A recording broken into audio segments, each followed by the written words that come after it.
If Russia was doing the same thing to Ukraine as Israel is doing to the Palestinian people, the United States would have a totally different response. They would be condemning the Russian government for its war crimes. But because it's the Israeli government, the United States is afraid to condemn them for war crimes.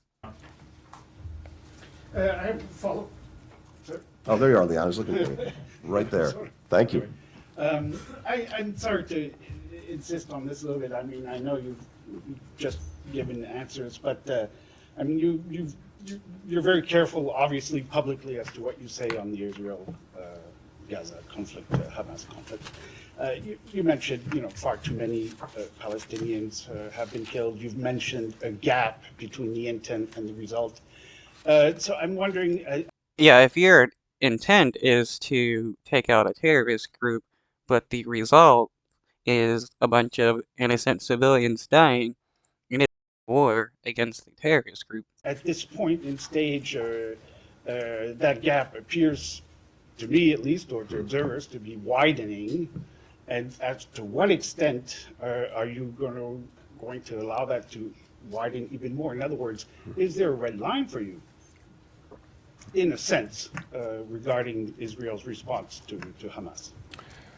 I mean, we can all obviously see that the United States doesn't have a red line when it comes to the Israeli government killing innocent civilians. They tend to be against it while still giving the Israeli government money and defending their actions.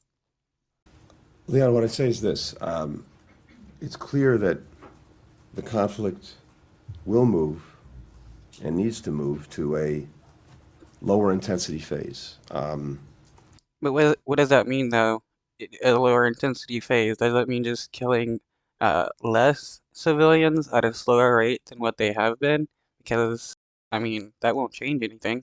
And we expect to see and want to see a shift to more targeted operations. Yeah, because at the moment, the Israeli government just indiscriminately bombs Palestinians, hoping to kill a Hamas leader, even though they're killing, scores of innocent people with each attack. With a smaller number of forces that's really focused in on dealing with the leadership of Hamas, the tunnel network, and a few other critical things. And as that happens, Why doesn't the IDF send in members through the tunnels that they found and try to rescue the hostages?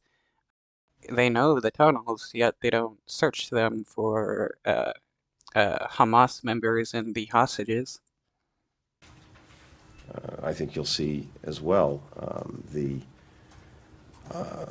harm done to civilians also decrease significantly. We've said all along, and we have these conversations almost every day, that it is vitally important how Israel conducts its operations. Again, with a focus on protecting civilians, minimizing harm to them, maximizing assistance getting to them. Well, but none of that is actually happening because the Israeli government is laying siege to a church in Gaza, killing innocent people. And if you're actually in favor of getting aid to Palestinians, you would be in favor of a ceasefire so that that could actually happen. But the United States is against a ceasefire. And the last couple of months have been gut-wrenching when you see the suffering of men, women, and especially children in Gaza. That affects Yeah, so far it's been mostly kids dying in the airstrikes by the Israeli government, not Hamas. each of us. Well, let me speak for myself. It affects me very, very deeply, which is why we're so intent on seeing this through to completion quickly, effectively, and doing everything possible to minimize the harm to those who are caught in the crossfire of Hamas's making. And again, I come back to this basic proposition. There seems to be silence on